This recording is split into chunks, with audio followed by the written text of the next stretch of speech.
Seigneur Jésus, tu es digne d'être adoré. De tout mon cœur, te chantons, à jamais tu es le roi de rois.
Mais nous allons parler sur les six phases de la foi.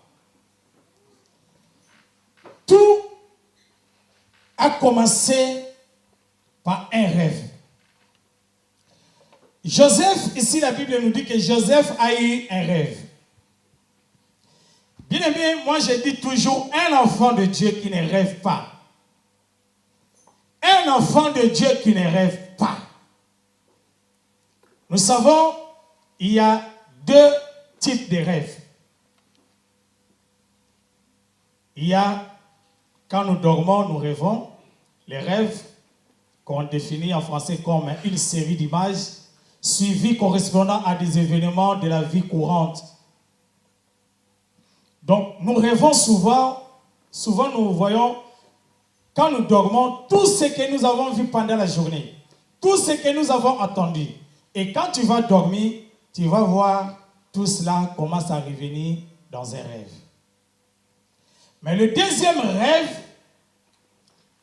c'est un message spécifique que Dieu communique à ses enfants.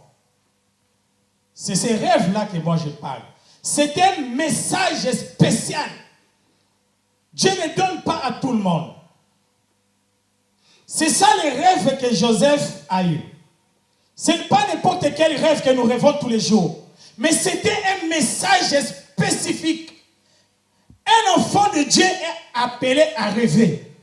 Bien aimé, aujourd'hui, nous voyons que beaucoup de chrétiens ne rêvent plus. Toute bénédiction commence par un rêve. Il faut commencer à faire des rêves de ta vie. Si tu ne rêves pas dans la vie, rien ne peut t'arriver parce que toi, tu ne rêves pas. Il faut que, à partir de ta vie, toi-même, tu rêves déjà quelque chose qui va arriver. Quelqu'un dit que moi, je que je sois un docteur. Voilà le type de rêve que nous parlons. Tu dis que je rêve un jour que je me marie. Je rêve un jour que j'aie mes propres enfants. Tu fais des rêves sur ta vie. Quelqu'un peut dire Amen. Amen. Un enfant de Dieu doit toujours rêver. Faire, bien-aimé, des rêves pour ta vie. C'est pour cela que nous voyons aujourd'hui, parmi les enfants de Dieu, il y a beaucoup de difficultés. Imaginez, je vais vous dire, quelqu'un qui n'a jamais rêvé. Et aujourd'hui, on lui donne 1 million d'euros, cette personne sera morte. Parce qu'il ne saura pas qu'est-ce que je dois faire avec cet argent. Toi, tu n'as jamais eu des ambitions. Tu n'as jamais pensé quelque chose sur ta vie. Et tu ne sais pas ce que tu vas faire. Même si on te donne de l'argent aujourd'hui, tu vas gaspiller cet argent parce que tu n'as jamais rêvé. Bien aimé, il faut qu'aujourd'hui l'église commence à rêver. Fais des rêves sur ta vie. Fais des rêves sur ta famille. Fais des rêves sur ton église. Moi, je veux, dans 2 ans, il faut que je crée mon propre entreprise. Alléluia. Il faut faire des rêves. Joseph a rêvé. Il a eu un songe. Et il a partagé ce songe avec ses frères. C'est là où que la jalousie a commencé. Il a partagé ses rêves avec son père. Son père a dit, mais quel type de rêve que toi tu as? Même moi, ton père, je prosternerai devant toi, mon fils. Ses aînés, ses frères aînés ont dit, cela veut dire que toi, tu vas gouverner sur nous. Bien-aimé, je vais dire à l'église, certains rêves, ce n'est pas à partager. Alléluia. Amen. Certains rêves, ce n'est pas à partager. Moi, j'ai vu beaucoup de gens qui ont rêvé. Ils partagent avec quelqu'un, ils disent que non, moi je rêve dans 1 an, je vais faire ceci, je vais faire cela. La personne qui a écouté a sauté le premier, il a réalisé ton rêve. Joseph, Dieu l'a montré des choses. Pourquoi Dieu n'avait pas montré à ses frères ni à son père? Parce que c'était son propre rêve à lui. C'était à lui ce qui doit arriver dans sa vie. Mais Joseph a partagé. Il a publié tout ce que Dieu a donné. Et ça a suscité la jalousie. Alléluia. Amen.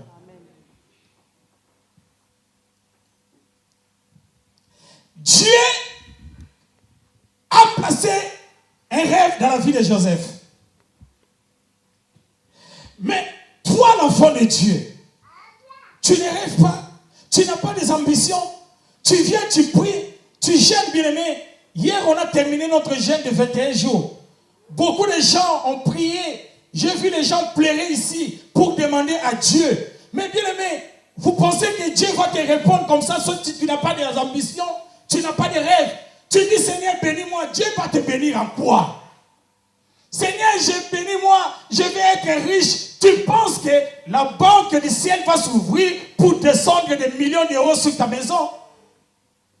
Dieu va bénir tes rêves, tes ambitions que tu as. Dès que tu vas les mettre en place, Dieu sera avec toi. Car la Bible dit, avec Dieu, nous ferons des espoirs. Commencez à rêver. Et si tu ne rêves pas, bien-aimé, je vais te dire aujourd'hui, prie à Dieu. Dis, Seigneur, donne-moi un rêve. Joseph a eu un rêve. Toi aussi, dis, Seigneur, moi aussi, donne-moi un rêve. Voilà la première phase de la foi. Ça commence par l'ambition. Si je veux réussir, je suis mes études. Je ne sais pas qu'est-ce que je fais. Je dois avoir une ambition dans ma tête que dès que je finirai mes études, je ferai ceci. Un jour, j'ai demandé à un enfant ici à l'église, j'ai dit, toi tu fais tes études et après qu'est-ce que tu feras? Il m'a dit, pasteur, je ne sais pas. Donc, tu fais tes études, mais tu ne sais pas ce que tu vas faire. Tu ne sais pas. Donc, cela montre que cette personne n'est pas ambitieuse. Or que Dieu va accomplir seulement ce que toi tu veux. Ce que toi tu demandes. Parce que la Bible nous dit, tout ce que vous allez demander à mon nom, croyez que vous l'avez reçu et vous le verrez accomplir. Ce que toi tu vas demander au nom de Dieu, c'est ça ce qui va s'accomplir. Mais toi, tu cours. Les cours de ta vie, tu marches. Et tu n'as aucune ambition. Tu dis seulement que bon, moi, je me réveille le matin, je mange, je me lave, je sors, la nuit vient, je dors, j'attends le lendemain et c'est fini. Bien aimé, tu vas passer des années dans l'église, tu seras toujours dans cette position. Dieu veut que tu fasses les premiers pas. Et l'autre jambe qui va rester, Dieu va soulever pour suivre l'autre. Quelqu'un peut dire amen. Amen. Bien aimé, il faut rêver dans la vie. Chaque personne doit avoir un rêve. Moi, je veux, dans 10 ans, je serai président de la République. Dans 5 ans, je serai médecin. Dans 3 ans, je serai pasteur. Mais si toi, tu n'as pas de rêve, où tu amènes ta vie? Ta vie est limitée parce que tu ne rêves pas. Tu ne rêves pas, pardon. Ta vie est clôturée. Tu vis entre les 4 murs. Si tu vois, devant, il y a un mur, tu recules, il y a un mur de gauche à droite, tu ne peux pas bouger, tu es comme ça, tu dis que bon, moi je suis bien comme ça. Tu vas rester comme ça, mais les autres vont avancer et tu vas dire, quel est ce Dieu-là qui prie? Oh, que vous priez le même Dieu. Acclamez la parole du Seigneur.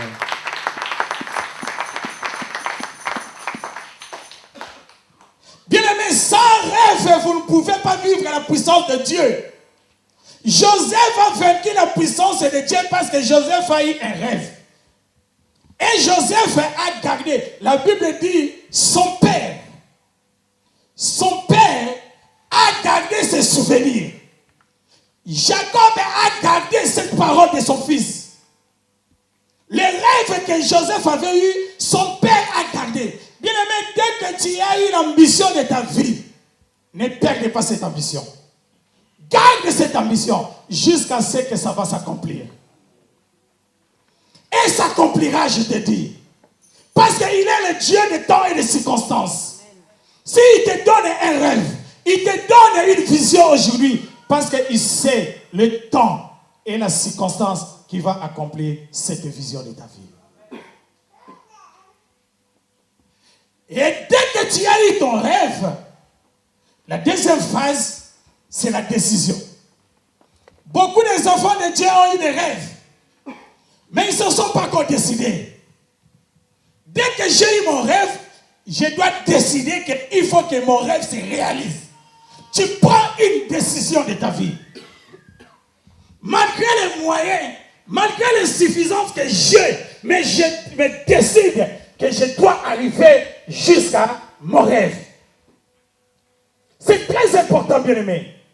Si tu marches dans ta vie, tu ne sais pas comment prendre la décision de ta vie. C'est difficile. Parce que la décision, par définition, ça veut dire seulement fixer une chose et contester, mener à une conclusion. Donc les rêves que j'ai eus, il faut que j'amène ces rêves jusqu'à la conclusion. Mais si toi tu ne décides pas, quelqu'un dit que non, moi dans 5 ans, je serai médecin. Mais il ne s'est pas décidé. Tu penses que dans 5 ans, parce que tu pries, Dieu va te faire sauter, te donner un diplôme de médecin. Allez, au nom de Jésus, deviens médecin. C'est toi qui vas décider. Parce que je vais devenir médecin. Dans 5 ans, je serai médecin et je vais suivre mes études. Je vais payer, je dois gaspiller, bien aimé, même si tes parents... Imaginez aujourd'hui, bien aimé, les parents qui sont là, il faut préparer toujours l'avenir des enfants. Ne pense pas que toi, parent, si tu ne prépares pas l'avenir de tes enfants, dans 10 ans que ton enfant sera médecin, parce que ça coûte le coût, ça coûte cher. Il faut toujours économiser à côté, mettre de l'argent à côté pour que tu veux que ton enfant aille jusqu'au bout de ses études. Dès que l'enfant, un chrétien qui a décidé, il a pris la décision de sa vie, il a dit que moi, j'ai besoin de prendre une décision de la foi. Bien aimé, c'est une décision de la foi. Par que tu vas décider. Tu dis que moi, je vais ceci dans ma vie. Moi, je vais avoir des triplets, je vais avoir des enfants dans ma vie. Tu te décides. Moi, je vais me marier. Tu prends une décision. Et cette décision va t'amener jusqu'à l'accomplissement de ta foi. Mais tu peux rêver. Beaucoup de gens ont pris des rêves, ont fait des rêves, mais ils n'ont pas encore pris de décision. Demandez aujourd'hui à Dieu de t'aider. Dis Seigneur, donne-moi une bonne décision. La Bible dit dans le livre de Proverbes 16, verset 33,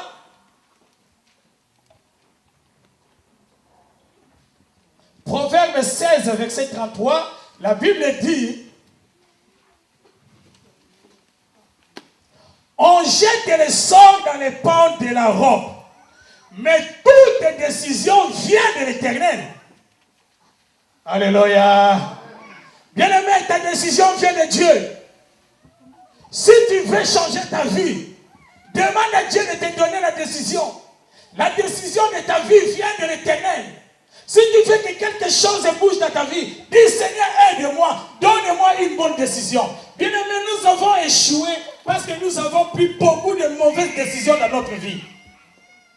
Peut-être que la décision que tu as prise, toi tu penses que c'est une bonne décision, or que c'est une décision qui va t'amener jusqu'à la destruction de ta vie. Mais si Dieu t'aide, Dieu a aidé Joseph, Dieu a donné un rêve à Joseph et Dieu a donné la décision à Joseph. Joseph, malgré que ses frères, malgré que son père s'opposait contre lui, mais Joseph avait confiance à son Dieu. Joseph disait toujours que mon rêve, qu'il neige ou qu'il pleuve, mon rêve va se réaliser au nom de Jésus. Prends la décision de ta vie, bien-aimé. Je sais que vous avez des rêves, vous rêvez beaucoup de choses. Chacun de nous rêve d'une belle vie. Peut-être que toi tu rêves qu'un jour, il faut que je gagne ma vie. Un jour, il faut que je sois une femme d'affaires. Je commence à créer, à faire des choses. Les autres disent qu'un jour, je vais être un top modèle. Un jour, je vais être une star. Mais il faut prendre une décision pour devenir star. L'église de Dieu a besoin de stars. L'église de Dieu a besoin de top modèles, bien-aimés. L'église n'a pas seulement des gens qui travaillent au ménage. L'église aussi a besoin de docteurs dans cette église. L'église a besoin aussi de médecins dans cette église. Mais bien-aimé, prends la décision de ta vie. Si tu prends la décision avec Dieu, rien ne peut t'arrêter au nom de Jésus. Rien ne peut t'arrêter, bien-aimé. Parce que ton Dieu est capable. Le Dieu est capable de te prendre au milieu de la boue pour te laver dans le sang de Jésus et te faire sortir aux yeux des hommes dans ce monde. Pourquoi vous vous limitez? Bien aimé, cette année, c'est l'année de la victoire. C'est l'année que les choses vont changer dans cette église. Je veux et je confesse par la foi, avant que nous arrivions au mois de décembre, les choses vont changer dans cette église.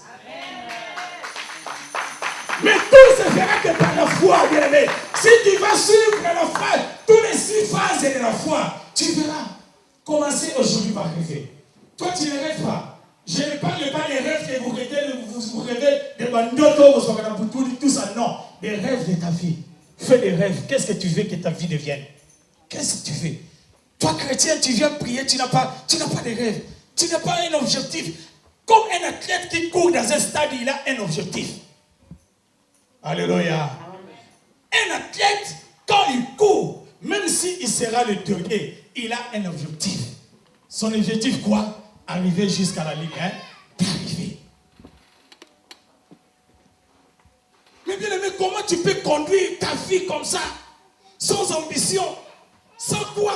Et tu dis que tu as la foi. Mais en quoi on saura que toi tu as la foi? Et où sont que ta foi va te donner les œuvres? Parce que tu n'as rien, tu marches comme ça. Et vous dites que vous avez Dieu. C'est pour cela que Jésus dit que vous demandez et vous ne recevez pas. Parce que vous demandez mal. Bien aimé, tu peux demander quelque chose aujourd'hui. Moi, je dis toujours. Dieu a promis un sauveur pour le monde. À son fils Jésus-Christ. Mais le prophète Isaïe a prophétisé avant 600 ans. Un fils nous est né. 600 ans passés.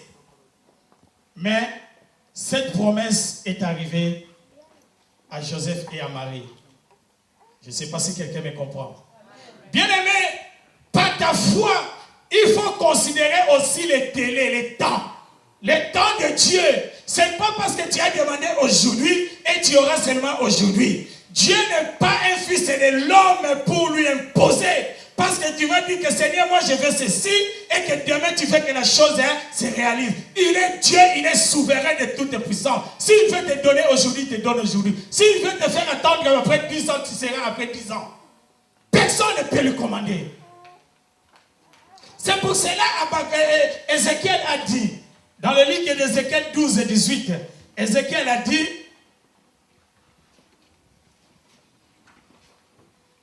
Ézéchiel 12 et 18.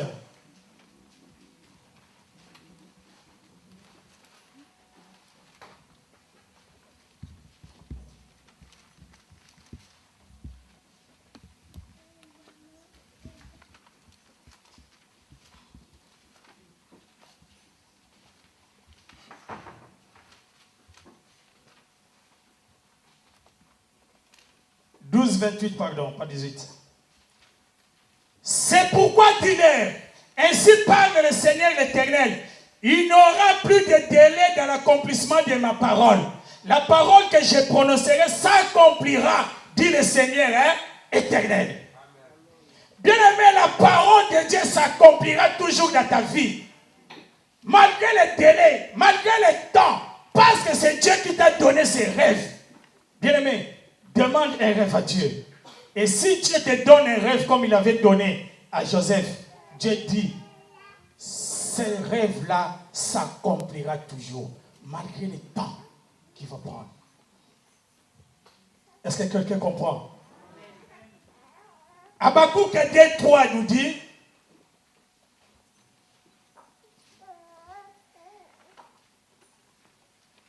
Habakkuk, car c'est une prophétie dont le temps est déjà fixé. Elle marche vers son terme et elle ne mentira pas. Si elle tarde, attends-la. Alléluia. Attends-la. Car elle s'accomplira. Elle s'accomplira certainement. Si Dieu a donné une prophétie pour ta vie, bien aimé, un rêve c'est aussi une prophétie. Une vision, c'est aussi une prophétie. Et la Bible dit que si Dieu t'a donné une prophétie, attends cette prophétie, s'accomplira toujours. Et s'accomplira parce que cette prophétie vient de Dieu. Alléluia. Joseph a eu un rêve qu'il sera grand parmi les enfants de Jacob. Mais Joseph a attendu aussi le temps de Dieu. Bien-aimé, Dieu agit à son temps. Ce n'est pas que parce que Dieu t'a parlé aujourd'hui, demain tu seras la personne que tu seras. Non. Dieu va te préparer. Dieu prépare toujours. C'est pour cela, le Proverbe nous dit, la bénédiction de l'Éternel qui enrichit et ne fait suivre aucun chagrin. Parce que si Dieu va te bénir, il va te préparer parce qu'il n'aura pas de chagrin. Il faut que tu sois préparé. Bien-aimé, ne perde pas la foi pour ta prophétie, pour les rêves de ta vie. Ce que tu as rêvé, ce que Dieu a dit pour toi s'accomplira. Mais attends seulement le temps de Dieu et tu verras que toutes ces choses vont s'accomplir. Mais qu'est-ce qui a retardé la réalisation de mon rêve? Si vous n'inquiétez pas, si ta prière n'est pas exaucée, cela signifie seulement, bien-aimé, j'ai demandé et j'ai prié à Dieu. J'ai demandé quelque chose à Dieu. Et cette chose n'arrive pas. Bien-aimé, je vais te dire que cela ne veut pas dire que Dieu t'a oublié. Le silence de Dieu, ce n'est pas l'absence de Dieu. Est-ce que quelqu'un comprend cela? Ce n'est pas que si Dieu garde le silence, il t'a oublié. Non. Jésus dans la barque avec ses disciples, Jésus dormait. Il était là, mais il dormait. Quand le tourbillon, la tempête est venue, les disciples étaient là, les disciples commençaient à crier, « Seigneur, ne t'inquiète pas de nous, pour que nous périssons. » Mais Jésus, la Bible dit, Jésus dormait paisiblement. Dès que la menace est devenue grande, Jésus se réveilla et menaça la tempête. Tais-toi. Cela veut dire que Jésus préparait les disciples dans son école. Il préparait seulement les disciples. Malgré qu'ils dormaient, cela ne veut pas dire que Jésus n'était pas là. Mais il était là, il savait tout ce qui s'est passé. C'est pour cela que Psaume nous dit que notre Dieu ni ne dort, ni ne sommeille. Dieu ne dort jamais, bien-aimé. Même si tu vois que tu passes des temps difficiles de ta vie, sache que tu es toujours avec Dieu. N'abandonne pas ta foi. Dis Amen. Dis Amen, bien-aimé. Parce que Dieu, il te fait passer seulement dans une salle d'attente. La foi aussi a une salle d'attente. Si tu vas voir un médecin, tu arrives chez un médecin, tu donnes ton nom et on te présente une salle d'attente. On te dit que va attendre là-bas, le médecin va te recevoir. Et tu vas aller là-bas. Tu avais rendez-vous à 15h. D'ailleurs, le médecin ne prend pas à l'heure. Jamais je suis allé chez un médecin, il m'a pris à l'heure. S'il me donne rendez-vous à 15h, il va me prendre à 17h. Parce qu'il y a beaucoup de clients. Et toi, tu pars. Tu seras découragé, tu dis que parce que le médecin ne me prend pas, je sors, je pars. C'est ton problème parce que c'est toi qui es malade. C'est toi qui as besoin de médecin. Même le médecin t'a donné rendez-vous à 16h. Tu attends jusqu'à 17h, 18h, tu seras toujours là jusqu'à ce que tu seras reçu par le médecin. N'est-ce pas? Parce que tu es dans la salle d'attente. Dès que tu es déjà entré dans la salle d'attente, sache que qu'il neige, qu'il pleuve, le temps passe, le médecin finira toujours par t'appeler. Sache donc. Je ne suis pas pressé parce que je suis dans la salle d'attente. Nous aussi, dans la foi, bien aimé, il y a un moment que nous sommes dans la salle d'attente de Dieu. Parce que tu as demandé quelque chose à Dieu, Dieu te fait passer le temps dans la salle d'attente. À partir de la salle d'attente, là, pour que tu réfléchisses bien de ce que toi tu demandes à Dieu. La foi aussi a une salle d'attente. Et dans cette salle d'attente, il n'y a pas de temps de délai. Ça peut être qu'un médecin peut t'appeler à 15h, il te reçoit à 15h20. Il peut te recevoir aussi dans 16h, même à 18h, selon son temps. Parce que c'est lui le médecin. Ce n'est pas toi qui vas imposer ce médecin que prends-moi à 7h. Il va te donner un rendez-vous selon son planning. Alléluia. Alléluia. C'est comme ça avec Dieu. Parce que j'ai prié, j'ai demandé à Dieu, Dieu aussi va me répondre selon son planning. S'il veut me répondre dans 1 an, dans 10 ans, dans 20 ans, c'est son problème. Abraham a passé aussi dans la salle d'attente de Dieu. Dieu a dit à Abraham, je te donnerai un fils, l'héritier de ton trône. Mais Abraham a attendu 25 ans. Dieu a appelé Abraham à l'âge de 75 ans. Mais Abraham a eu Isaac à l'âge de 100 ans. Abraham n'a pas abandonné sa foi. Abraham n'a jamais baissé les bras. Il a attendu pendant 25 ans. Parce que cette prophétie était de Dieu. La Bible dit, la prophétie de Dieu, même si ça dure, ça finira toujours de s'accomplir. Et la Bible dit que tu ne mourras pas. Tu ne mourras pas, bien aimé. Si Dieu t'a donné une promesse, tu ne mourras pas, même si tu es dans un lit d'hôpital. Même si les médecins disent que c'est fini pour toi. Parce que j'ai la prophétie de Dieu. Parce que Dieu a dit que quelque chose va arriver dans ma vie. Dès que cette chose n'est pas encore arrivée, j'ai dit au médecin que je ne mourrai pas. Même si je meurs aujourd'hui, le médecin part. Le médecin, le juste vient pour constater la mort. Il va me voir, j'ouvre les yeux. Il dit, mais c'est possible, il n'était pas mort. Je dirais que non, parce que j'ai la promesse de Dieu. Je ne peux pas mourir avec la promesse de Dieu. Ce que Dieu a dit en moi, il faut que ça s'accomplisse. Dieu a dit quelque chose, je serai élevé. Il a dit que mon serviteur sera élevé. Il ira plus loin. Et moi, je ne mourrai pas. Oh, je ne sais pas si vous comprenez. Vous ne mourrez pas, bien-aimé, parce que vous avez un rêve. Il faut que ces rêves-là se réalisent. Ayez seulement la foi, bien-aimé. Je vais vous transmettre la foi d'Abraham.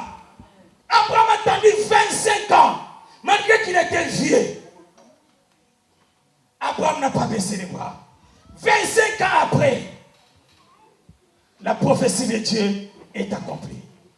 Bien-aimé, si Dieu t'avait dit que tu te marieras, attends le temps de Dieu, ça va s'accomplir. Si Dieu t'avait dit que tu seras chef d'entreprise, attends le temps de Dieu, ça va s'accomplir. Même s'il y a des ennemis de gauche à droite, dis au nom de Jésus, vous tomberez là-bas, et moi j'avancerai. Parce que c'est la parole de Dieu. Dieu a dit à Siméon, Siméon, tu ne mourras pas jusqu'à ce que tu verras le Seigneur dans tes propres yeux. La Bible dit que cet homme était fatigué. Siméon, chaque jour, il demandait la mort. Il était vieux dans le temple. Il dit, mais Seigneur, j'ai tout fait, je vais mourir. Mais Dieu a dit, non, tu ne mourras pas. Tu n'as pas encore vu le Christ. Jusqu'à le jour que tu verras Jésus, le jour que tu mourras. Sinon, on dit, mais je suis déjà vieux, j'ai passé 100 ans. Dieu dit que tu ne mourras pas. Mon corps est usé, je suis faible. Dieu dit que tu ne mourras pas. Tu ne peux pas mourir avec ma promesse. Tu ne peux pas mourir avec la prophétie. Car la prophétie ne meurt pas. La prophétie, c'est Dieu. Si une prophétie meurt, cette prophétie ne vient pas de Dieu. La Bible dit, si une prophétie est sortie parmi les enfants de Dieu, ne la jette pas, ne la sème pas aussi. Mais attends seulement l'accomplissement. Si cette prophétie s'accomplit, vous saurez que cette prophétie est venue de Dieu. Si ça ne s'accomplit pas, sachez directement que ça ne vient pas de Dieu. Tu viens me dire que, pasteur, au nom de Jésus, cette église, Dieu a dit, donnez toutes les prophéties. Moi, je suis pasteur de l'église, je t'écoute, je te regarde. Les jours que je verrai que la prophétie s'accomplit, je te dis que oui, tu es loin de Dieu. Dieu dit, ne jette pas la prophétie. N'accepte pas précipitamment aussi la prophétie. Attends seulement l'accomplissement. Parce qu'on reconnaît une prophétie par l'accomplissement. Si un homme de Dieu, un serviteur de Dieu te dit quelque chose, dis seulement oui, je vais attendre. Si ça s'accomplit, tu sauras que c'est un homme de Dieu. Si ça ne s'accomplit pas, il ne vient pas de Dieu. Moi aussi, je peux te donner aussi une prophétie selon moi. Ce n'est pas parce que je suis pasteur que tout ce que j'ai dit que ça vient de Dieu. C'est pour cela que Paul faisait attention. Quand Paul parlait, il disait, ce n'est pas le Seigneur, mais c'est moi. Il faut faire attention. Quand je te parle, je ne dis pas, aujourd'hui les enfants de Dieu nous sont... Dieu a dit, Dieu m'a dit de te dire. Tu n'as même pas écouté, Dieu a dit, fais attention. Si tu dis une prophétie que je ne t'ai pas donnée, Dieu a dit, fais attention. Si un prophète te donne une prophétie qui ne vient pas de moi, à mon nom, il sera mort. Tu promenais, tu as vu un frère avec une sœur, je ne sais pas parce qu'il marchait, toi tu viens à l'église, tu fais ça une prophétie. Au nom de Dieu, Dieu m'a dit, les sœurs de cette église ne marchent pas bien. Dieu t'a dit, tu as vu. Dis seulement que sœur, dans mon équipe, non. Quand tu me fais ça en prophétie, c'est ça ce que nous faisons. Nous cherchons à mettre toutes les choses en prophétie. Dieu m'a dit de vous dire, vous ne marchez pas bien. Non, ce n'est pas Dieu. Je vous dirai que je suis loin de l'Éternel. Je te dis ce que tu fais, ce n'est pas bien. Mais je ne peux pas mettre le nom de Dieu parce que Dieu ne m'a rien dit. Faites attention avec la prophétie. Parce que la prophétie ne mène pas. La prophétie, c'est Dieu. Et la prophétie de Dieu n'a toujours pas de temps. Dieu peut se déclencher sa prophétie à un moment que toi-même tu ne pensais pas. Mais tu es dans la salle d'attente, bien-aimé. Dis à celui qui est à côté de toi, tu es dans la salle d'attente. Dis, tu es dans la salle d'attente.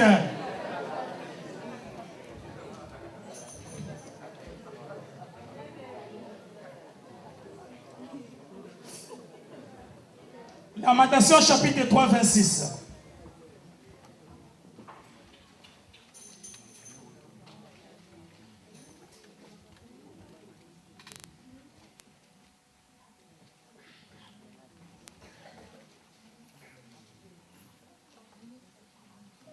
Lamentation de Jérémie 3, 26. Il est bon d'attendre en silence le secours de l'Éternel. Oui, bien-aimé, il y a un moment, il faut garder silence. Tu as rêvé. Et Dieu t'a promis quelque chose. Dieu dit seulement de garder silence. Restez calme. On attend la bénédiction de l'Éternel. assis. Assis dans le calme. Bien-aimé, dans la bénédiction de Dieu, il n'y a pas de gens de tour de l'avant-midi, ni de tour d'après-midi, ni de cours du soir. Toi, tu as réussi ta vie en 1980. Moi, j'ai réussi ma vie en 1920. Mais peut-être moi, je serai plus grand que toi, tu avais bien réussi avant moi. Restez calme, bien-aimé, ne précipitez pas. Restez calme, attends ton temps. Chacun a son temps. Parce que les paniers circulaires. Les paniers circulaires. Cette année, le panier va circuler dans toute l'église. Et chaque personne va mettre sa main dans le panier pour prendre le pain et du poisson. Et le pain et du poisson ne finira jamais. On va encore ramasser les bénédictions dans cette église. Et on saura que Jésus-Christ est Dieu. Ils étaient 5000. Jésus a dit, restez assis. Imaginez 12, c'était comme 12 pains. 12 pains, non, 5 pains et 2 poissons. Devant 5000 personnes. Comme vous êtes là, si je commence à présent, Papa Pierre, 1, 2, 3, 4, 5, 6, 7 personnes, tout est fini. Mais des diacres créés au fond là-bas. Papa Gabi, c'est la dernière personne là-bas. Qu'est-ce que Papa Gabi fera? Il vous dira que non, il faut que j'avance. À côté de Maman Tété, comme Maman Tété, deuxième personne, moi je serai troisième pour prendre. Mais Jésus a dit à Papa Gabi, assis là où tu es. Ne viens pas devant. Jésus te dit, assis là où tu es. Ne précipite pas, attends ton temps. Attends seulement ton temps. Quand les paniers vont commencer à circuler, chaque personne met sa main, il prend. Et les gens là, ils ont mangé et ils ont encore abandonné. Pour te montrer que la bénédiction de l'Éternel ne finit jamais. Même si tu ne crois pas aujourd'hui, dans 2 ans, ça sera ton tour. Même si tu ne crois pas dans 2 ans, dans 5 ans, ça sera ton tour. Attends seulement ton temps. Parce que Dieu a un temps, a un délai pour ta vie. Acclamez la parole du Seigneur.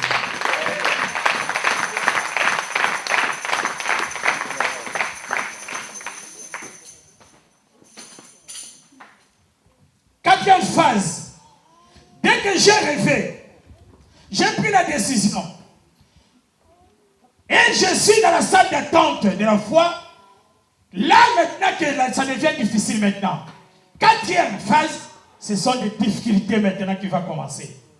Bien aimé, tu crois que toi tu vas réussir seulement comme ça facilement, le diable te regarde? Parce que toi tu es enfant de Dieu. Si le diable n'a même pas eu père de Jésus-Christ, c'est lui qui était le Fils de Dieu vivant. C'est lui qui était le Créateur. Il dit quand Dieu a créé ce monde, lui il était. Quand Dieu mettait le limite entre la terre et la mer, lui il était. Il était le commencement et la fin. Et il sera toujours le premier, non le dernier. Il était là parce que c'est lui-même qui est Dieu. Mais le diable a osé. Le diable se présenta après 40 jours de jeûne de Jésus. Bien aimé, je vais te dire maintenant que le combat de ta vie commence. Après le jeûne de 21 jours de cette église, vous allez voir le combat. Le diable vous a laissé tranquille de jeûner. Hier on était ici, tout le monde mangeait, tout le monde chantait, on disait qu'on a fini, le jeûne est fini. Bien aimé, croise tes bras et tu auras quelque chose à la nuque. Le diable, parce que vous étiez dans la prière, le diable vous a laissé le temps. Maintenant, le jeûne est fini, le combat commence maintenant. 4 phases, c'est des difficultés. Les difficultés, ce sont des obstacles. L'opposition, l'objection. Quelque chose qui rend difficile ta vie. C'est le combat de ta vie. À quelle difficulté es-tu confronté, bien-aimé? Dieu va te mettre en épreuve. Beaucoup de difficultés qui arrivent aussi dans la vie des enfants de Dieu, ce sont des épreuves. Peut-être que vous pensez que Dieu vous a abandonné. Non, ce sont des épreuves. Parce que dans les difficultés, là nous entrons maintenant dans l'école de Dieu. Alléluia. C'est l'école de Dieu. Dieu veut te former maintenant dans son école. Il faut que tu sois une femme parfaite et un homme parfait. Tout ce qui t'arrive, bien-aimé, c'est une formation spirituelle. Regardez l'exemple de Moïse. Dieu dit que Moïse est mon ami. Dieu appelait Moïse son ami. Mais regardez la vie de Moïse, l'ami de Dieu. Parce que Moïse était ami de Dieu et toute sa vie était facile. Moïse est l'ami de Dieu. Après avoir sorti les enfants d'Israël en Égypte, Moïse a raconté beaucoup de difficultés dans sa vie. Premièrement, manque d'eau dans le désert. Les enfants d'Israël, il n'y avait pas plus d'eau. La nourriture, c'était des difficultés. Dieu a donné la manne. Bande de mécontentement. Les gens se sont soulevés contre l'un, contre l'autre, contre Moïse. Moïse a eu beaucoup de difficultés dans le désert. Les serpents venimeux. Toutes ces choses-là montrent que ce sont des épreuves que Moïse a racontées. Toi aussi, tu auras ça. Ce n'est pas parce que je suis intercesseur, moi je suis adorateur, moi je suis pasteur, ma vie sera tranquille. Moïse, l'ami de Dieu, a trouvé aussi des difficultés. C'est là qu'on reconnaîtra ta foi. La Bible dit qu'on reconnaîtra un enfant de Dieu qui est dans les épreuves. Si tu ne passes pas des épreuves, tu n'es pas encore enfant de Dieu. Toi, tu dis que moi, il n'y a rien de difficulté, tout va bien dans ma vie. Comment on saura que ton Dieu est vivant? Dès que tu es dans une épreuve, là, on saura que ton Dieu agit. Parce qu'il ne va pas t'abandonner. Alléluia. Regardez David. Dieu a choisi David à l'âge de 14 ans. Dieu a dit à David, tu seras roi en Israël. Mais quand Dieu a choisi David, qui était le roi? Saoul était toujours roi. Je veux que quelqu'un me comprenne aujourd'hui même. Dieu t'a dit, tu seras la reine, tu seras médecin, tu seras biologiste, tu seras avocat. Dieu t'a dit ça quand? Aujourd'hui. David a reçu une prophétie de Dieu. Dieu a dit à David, c'est toi qui vas régner sur mon peuple en Israël. Mais la place là est occupée. La place que tu vas prendre là, cette place là est occupée. Tes dossiers, tes diplômes que tu as fait entrer, je ne sais pas dans quelle administration. Le chef d'administration a pris ces documents, il a mis sur sa chaise et s'assoit. On ne trouve plus ces dossiers-là. Il y a des difficultés. Tu as fait, je ne sais pas, les CV, tu as fait des demandes, des choses, mais on ne trouve pas. Tu demandes à la prophétie, tu as demandé la nationalité de carte de séjour, on ne trouve pas. Quand le préfet ouvre son tiroir, il voit vraiment les dossiers là. Mais quand il regarde, ses yeux sont bandés. Il devient aveugle. Il dit, ah, ces dossiers-là, on va l'occuper encore dans 6 mois. Donne-moi les dossiers d'aujourd'hui. Mais mon dossier était déjà là bien avant que l'autre qui vient. Il dit, non, c'est pas... Non, donne-moi là. Parce que quand il voit tes dossiers, il voit qu'il est sang. Il voit qu'il est noir. Il prend le dossier de l'autre. Il prend le dossier de l'autre. Toi, tu vois toujours tes soucis, tes problèmes. Prends toujours du temps. Il y a des difficultés qui vont venir.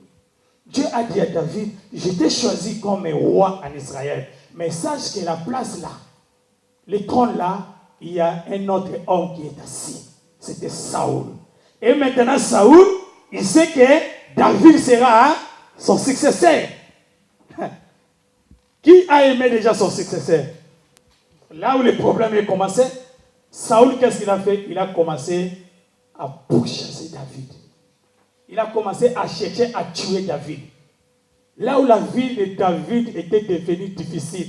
Mais Seigneur, mais c'est toi qui m'avais dit. Moi, je n'ai même pas demandé. Toi-même, tu m'as dit que je serai roi. Mais quand est-ce que je serai roi?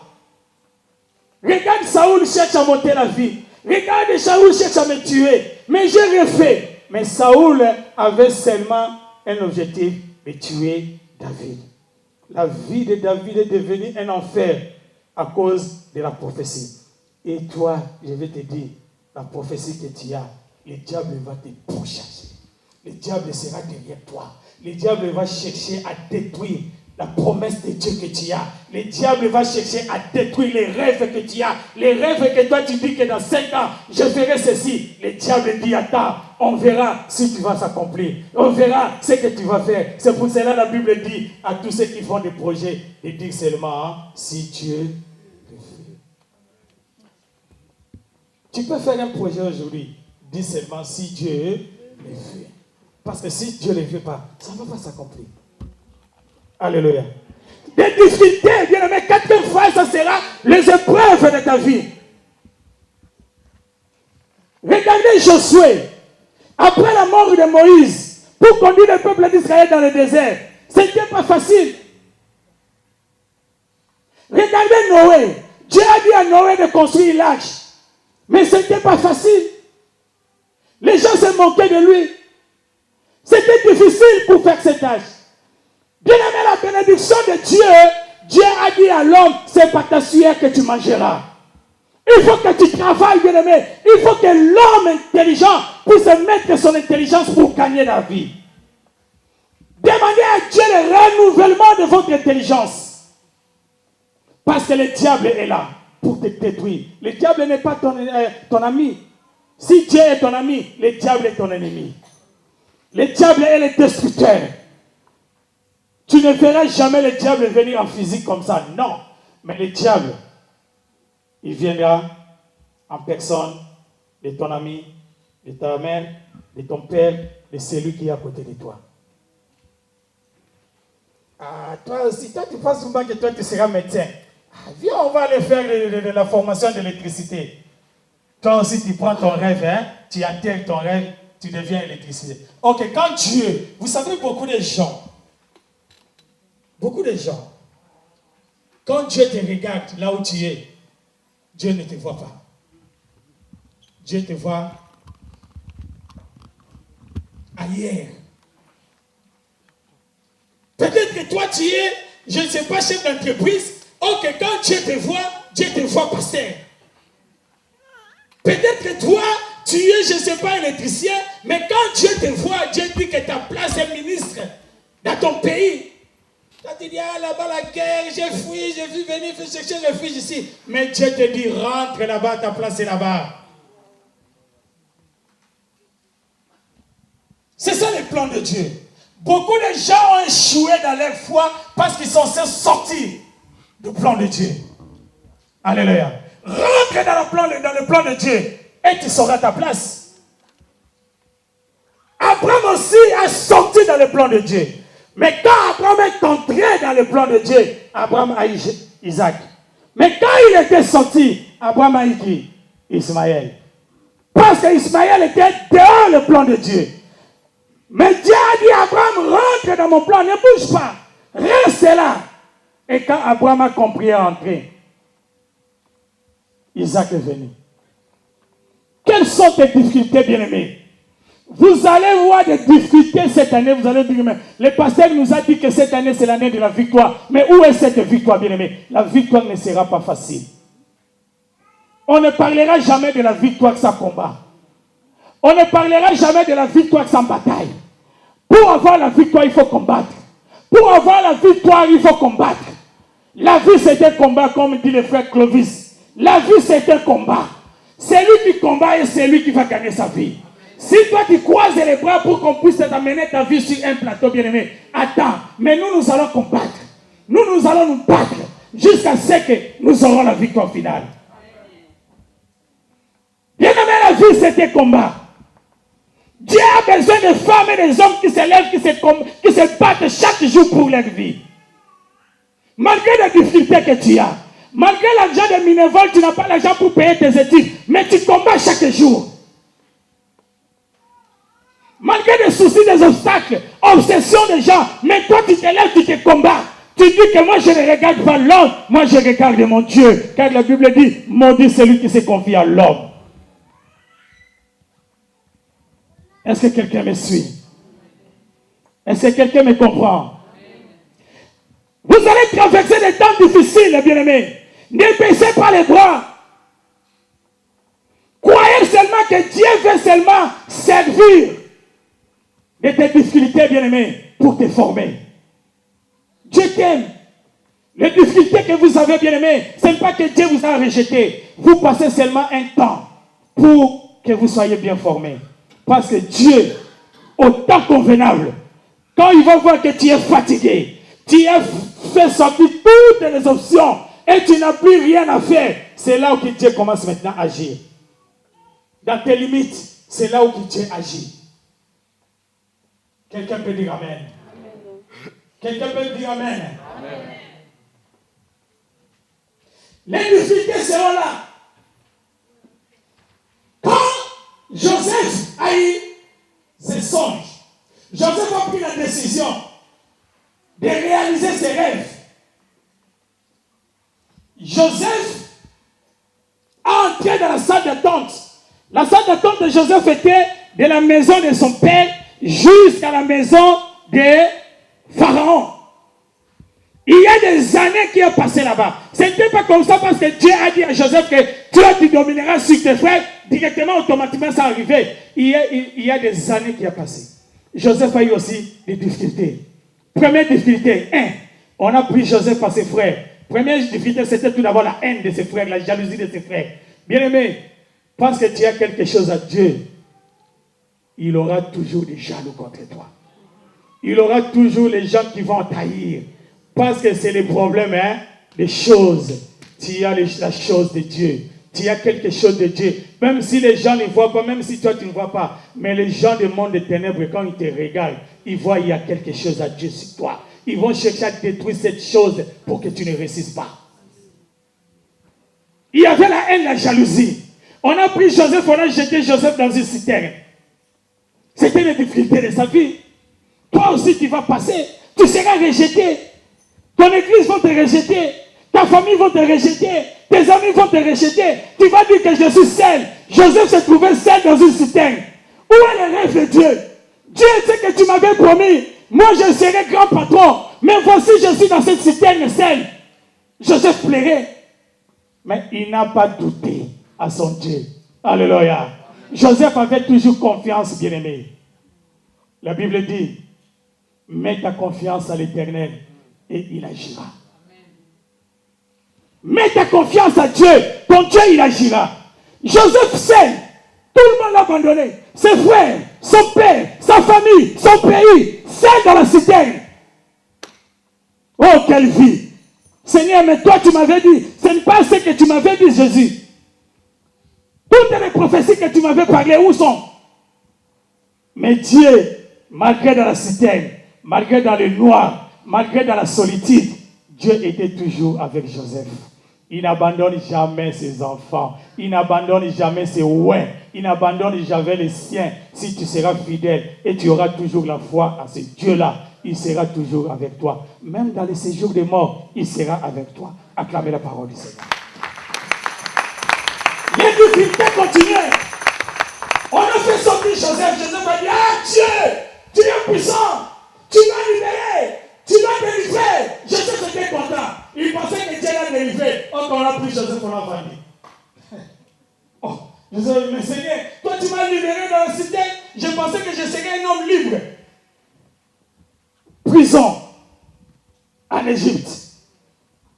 Seigneur, beaucoup des enfants de Dieu sont dans des prisons sataniques et spirituelles.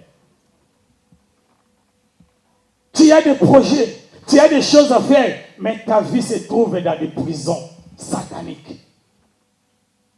Même dans la prison, Dieu est toujours avec toi. Même dans les tombeaux, il est toujours avec toi. Même dans les tombeaux, Jésus est Seigneur.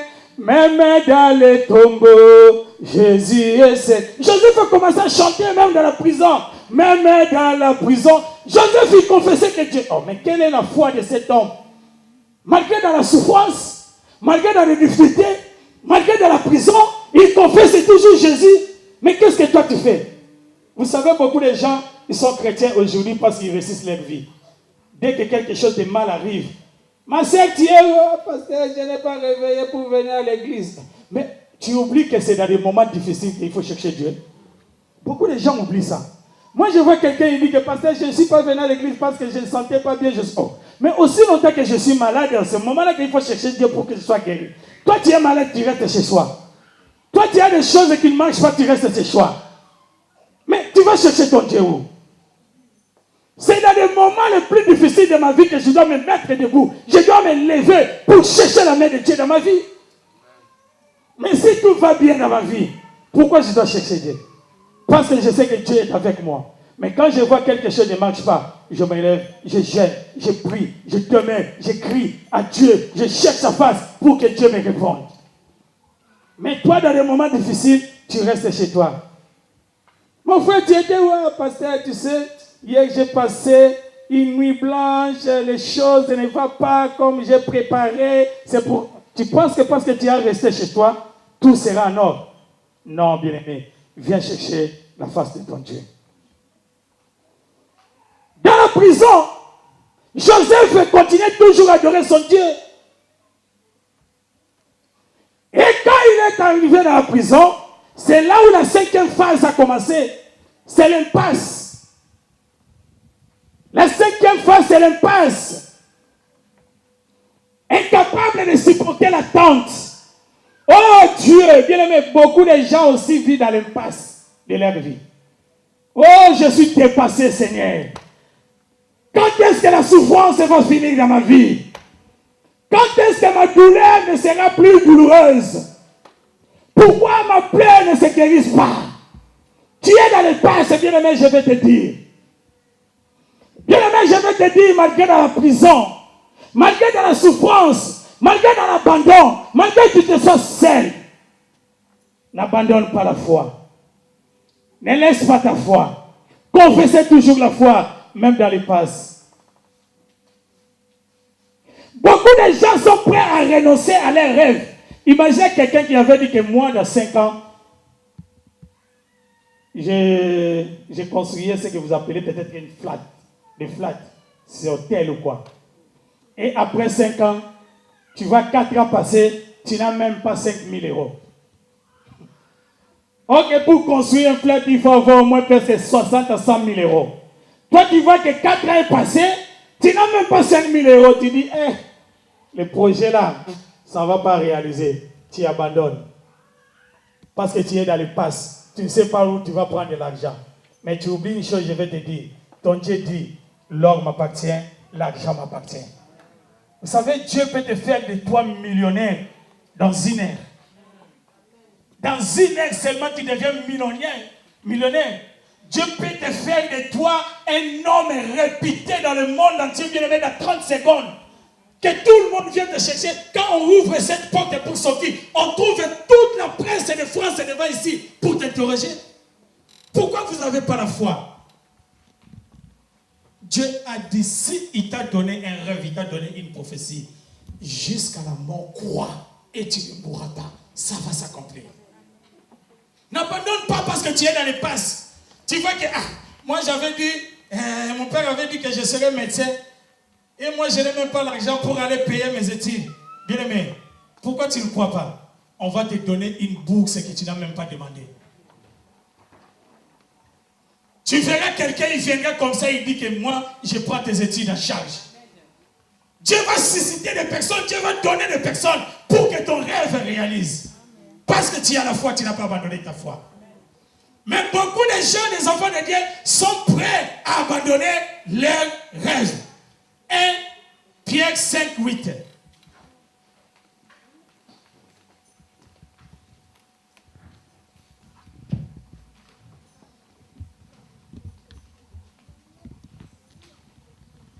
Soyez sobres, veillez, votre adversaire, le diable, rôde comme un lion rugissant, cherchant qui il dévorera. Résistez-lui avec une foi ferme, sachant que dans les mêmes souffrances sont imposées à vos frères dans le monde entier. Dieu te demande seulement une foi ferme, bien-aimé. Même si tu es dans les passes, soyez ferme, résistez. Soyez ferme, persévérez. N'abandonne jamais, bien-aimé, ton rêve. N'abandonne jamais ta prophétie. Même si tu vois, il te reste seulement une heure pour mourir. Aie seulement confiance en ton Dieu. Même dans le cimetière, même dans les tombeaux, il est toujours Dieu. Il n'abandonne jamais. Abraham n'a pas abandonné sa foi. La Bible dit que soyez fermes. Résistez. Même dans les passes, résister. Et quand tu vas résister, c'est là maintenant la 5e phase, ta délivrance va arriver. La 5e phase, ça sera la délivrance de ta bénédiction. La 5e phrase, Jésus dit dans Matthieu 9, 29, 6e, pardon, Jésus dit, Matthieu 9, verset 29. Alors il toucha leurs yeux en disant, qu'il vous soit fait selon votre foi. Est-ce que quelqu'un peut répondre à ce que je viens de dire? Qu'il me soit fait selon ma foi. Réponds ce que je dis, bien aimé. Qu'il me soit fait selon ma foi. Qu'il me soit fait selon ma foi. Jésus a dit que qu'il vous soit fait selon ta foi.